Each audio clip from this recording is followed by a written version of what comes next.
빠른 속도와 수비를 가르는 능력은 한 선수에서 보기 힘든 두 가지 특징입니다. 그러나 손흥민은 이 두 가지 특성과 양발로 드리블 할 수 있는 능력 그리고 결승골을 넣는 확실한 결정력을 가지고 있습니다. 현재 영국에서는 손흥민의 재능과 성실함, 그리고 리더십이 대단히 화제입니다. 영국 신문 풋볼 런던은 손흥민이 이번 시즌 영국에서 물들게 만든 뿐만 아니라 고향 한국에서도 큰 축제를 만들었다고 덧붙였습니다. 2026년 중국 북부에서 열리는 월드컵을 향한 한국 국가대표팀은 선수장인 손흥민을 따라 2경기 연속 훌륭한 경기력을 보였습니다. 특히 경기가 끝난 후 손흥민은 베트남 선수들과 각각 악수하고 인사하며 존중을 표했습니다. 그는 팬들에게 파도친 것과 박수치며 경기를 도와준 팬들에게 감사를 표현하였습니다. 상처와 불안정성에도 불구하고 손흥민은 훌륭한 팀장으로서의 역할을 잘 수행해왔습니다. 데일리 메일은 손흥민이 프리미어리그 최고 득점자인 에를링 할란드보다 더 잘하고 있다고 전했습니다.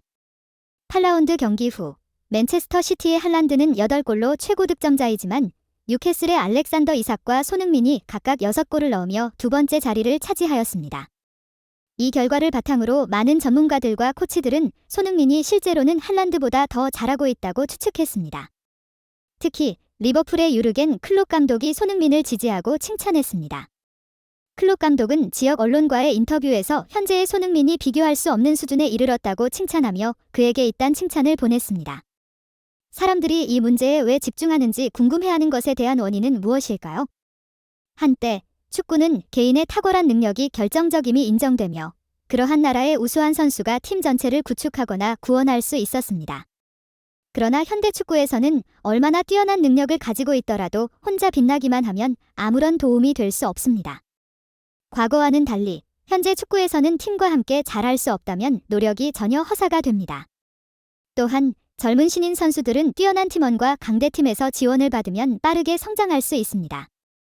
현재 손흥민은 이런 팀을 만들어가고 있으며 올해 시즌에서 토트넘의 팀장으로 활약하고 있습니다. 영국 신문 텔레그래프는 손흥민의 명성이 토트넘의 북런던 지역을 넘어 영국 전역을 막론하고 확산되어 있으며 이는 단지 그의 재능 덕분이 아니라고 보도했습니다. 그는 9월 최우수 선수로 선정되었고 금시즌부터 그는 연속으로 2골과 해트릭을 기록하며 자신의 능력이 결코 떨어지지 않았음을 입증하였습니다. 그런데도 토트넘이나 영국 팬들이 손흥민을 좋아하고 존중하는 이유는 그의 축구 능력뿐만 아니라 그의 성격과 리더십 때문입니다. 축구 스타의 명성은 빠르게 오르지만 개인적인 문제, 갈등이나 성격 문제로 인해 빠르게 사라질 수 있습니다. 이런 점을 보면 크리스티아노 호날두가 그런 대표적인 사례입니다. 그는 팬들이 기대하고 있는 이벤트에 나타나지 않았고 기자의 마이크를 던지며 작은 팬이 그를 박수치는 것을 무시하는 등의 행동으로 비판을 받았습니다. 이로 인해 많은 팬들이 그에게 관심이 줄어들었습니다. 반대로 손흥민의 명성은 전혀 퇴색하지 않았는데 그의 덕목을 사람들이 잘 알고 있기 때문입니다. 대표로서 첫 투입 이후 그는 뛰어난 리더십을 보여주며 토트넘이 다양한 국적과 인종의 사람들을 모두 연결했습니다. 그는 대기 선수와 젊은 선수들을 포함한 다양한 인종과 국적의 사람들이 토트넘에서 함께 일할 수 있게 해주었습니다. 토트넘이 이렇게 뭉치게 된 주된 이유 중 하나는 바로 손흥민의 노력 때문이다. 잉글랜드의 유명한 축구 전문가이자 기자인 제임스 에드워드는 손흥민이 베트남과의 경기에서 찍은 한 장의 사진을 올리며 이렇게 댓글을 달았다. 한국과 베트남의 경기를 보면서 당연히 우리는 손흥민의 행동에 놀라지 않을 수 없습니다. 경기에서 베트남 선수가 파울을 저지르고 레드카드를 받았을 때 손은 그 상황에서 그만두어야 했습니다. 그 상황에서 한국 대표팀의 캡틴 손흥민은 심판의 결정을 뒤집을 요청을 활성화하고 한국의 공격 상황을 방해한 행동이 의도적이지 않다고 주장했습니다. 그것은 정말로 아름다운 모습이었습니다. 캡틴과 함께 한국 선수들 역시 빨간 카드를 취소하라고 심판에게 요청했지만 결국 그들은 빨간 카드를 받아야 했습니다. 심지어 경기 후에 로컬 미디어와 방송국과의 인터뷰에서 손흥민은 조규성 선수가 놓친 기회를 말하면서 팬들의 찬사를 받았습니다. 그는 또 자신이 투입된 경기에서 모든 것을 헌신했다고 얘기했고 팬들이 경기장에 왔기 때문에 그는 마지막까지 자신을 세계 최고의 선수들로만 했다. 그런 실력을 가지고 있어서 당연히 그는 한국뿐만 아니라 토트넘 팬들로부터도 많은 감동을 받았다. 그것이 시즌 중간 휴가 기간에 진행해야 할 경기일지라도 손흥민의 명성이 전혀 소모되지 않았다는 점이다. 팬이 가장 좋아하는 선수인 프리미어리그에 있는 할란드가 선두에 서 있다는 소식이 있지만 그저 NCT 팬들만이 그 결과를 인정하는 것이다. 헤란드 선수보다 손흥민 선수가 압도적으로 우세한 것을 확인한 잉글랜드의 축구 전문가들, PA 소속의 칼 마크남을 비롯한 사람들과 프리미어리그의 감독들 모두가 이견 없이 인정했다. 심지어 리버풀의 유르겐 클롭 감독이 개인적인 인터뷰에서 자신의 견해를 강력하게 표현하면서 현재로서는 손흥민을 막을 수 있는 사람은 없다고 말했다. 그것은 방해하지 않는 것이 아니라 방해할 수 없는 것이다. 손흥민은 할란드보다 훨씬 뛰어난 선수다. 할란드는 창의력과 기술 면에서 부족한 점들을 보여주었지만 손흥민은 그런 면에서 이미 오래전부터 갖춰져 있었다. 할란드는 축구계에서 막 반짝하기 시작했지만 손흥민은 EPL에서 오랫동안 경험을 쌓으며 능력을 키웠다. 그리고 손흥민은 골을 넣을 기회를 놓치지 않았지만 할란드는 기회를 9번이나 놓쳤다.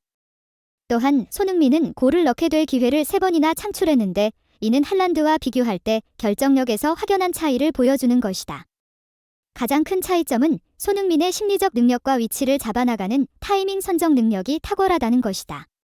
그는 항상 동료들이 공을 패스할 때까지 기다렸다가 올바른 시점에 움직여서 기회를 창출하고 슛으로 마무리 지었다.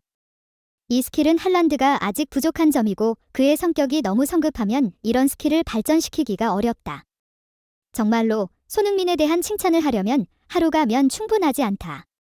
나는 이렇게 말하는 이유는 현재 할란드는 득점 리스트를 선두로 달리고 있지만 여러 신문과 국제 미디어들은 손흥민을 간과하고 있다는 것이다.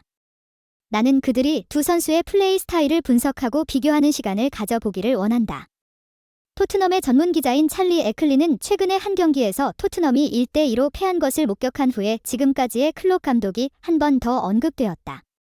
지난 몇 년 동안 클롭은 진심으로 손흥민의 팬이며 어떤 때에도 손을 따라가게 됩니다. 그의 팀이 어려운 상황에 처해 있는 때에도 손은 항상 집중의 중심에 있었고 여러 번 카메라에 잡혔다. 클롭은 심지어 손흥민을 데려오고 싶어 했지만 손은 그의 전략을 넘어섰다. 클롭은 항상 손과 그의 플레이 스타일에 관심이 많았고 심지어는 팀 안의 몇몇 선수들의 발언들에 대해 불만을 표현하기도 했습니다. 클롭과 손에 대한 이야기는 토트넘 팬들뿐만 아니라 리버풀 팬들에게도 유명합니다. 토트넘 팬들의 몇몇 반응은 다음과 같습니다. 클롭은 정말로 손을 좋아한다. 폭풍이 몰아치는 가운데에서도 항상 그를 지킬 것이다. 우리는 손이 팀을 떠나길 원하지 않습니다. 클롭은 분명히 손을 영입하지 못한 것에 대해 후회하고 있을 것입니다. 우리는 클롭이 지금까지도 후회하고 있다고 생각하지 않습니다. 우리는 손이 리버풀로 가는 것을 원하지 않지만 두 사람 사이의 관계가 매우 귀엽습니다. 클롭이 손을 보고 있는 모습은 감정이 넘치는 눈빛이고 손이 잘하면 모두가 칭찬하게 됩니다. 손이 부상을 입은 후 리버풀과의 경기 이후에 클롭은 그에게 건강을 잘 챙기라고 충고하였습니다. 그들은 이런 따뜻한 분위기를 항상 지지하였습니다. 잉글랜드에서 온 기자 데이비드 오른스타인은 이런 관계가 축구계에서 정말 드물다고 생각하고 있는 대부분 손의 좋은 성격 덕분이라고 생각한다. 보통 다른 팀의 감독이 이런 방식으로 상대 팀의 선수에게 관심을 가져보는 경우는 매우 드물다. 물론 이적 시장에서는 감독들이 잠재적인 선수들이 어떻게 플레이하는지를 관찰하고 분석하기도 하지만 손흥민과 클롭 감독, 그리고 손과 펩 구아르디올라 사이의 관계는 정말로 보통의 관계로는 보기 드물다. 감독들은 손흥민의 스타일에 매우 감탄하고 그와 깊은 관계를 맺었다. 점점 더 많은 뛰어난 선수들이 뚜렷한 경기력을 보여주는 시기에서 이런 분위기는 유럽 축구계에 있어 실질적인 긍정적인 사실로 팬들을 행복하게 만드는 데 기여했다. 맨체스터 시티의 펩 구아르디올라는 팀이 손의 힘으로 여러 번 패배한 팀이지만 그는 손이 자신의 팀에 가입하기를 항상 바랐다. 심지어 최근에 리버풀과의 경기에서 손이 200골을 향해 가고 있는 상황에서 펩은 그에게 이 골로 축하한다며 미래의 승리는 맨시티에 있을 것이라고 말했습니다. 이는 그가 손의 개인적인 성과에 대한 존중과 관심을 가지고 있다는 것을 보여준다. 아마도 그의 좋은 성격과 축구에 대한 진심 어린 사랑 때문에 손흥민, 맨시티의 암살자 갓대대로 그의 전략을 실패하게 하는 이유일 것입니다. 우리의 이야기를 이쯤에서 마무리하겠습니다. 이렇게 긴 영상을 봐주셔서 감사합니다.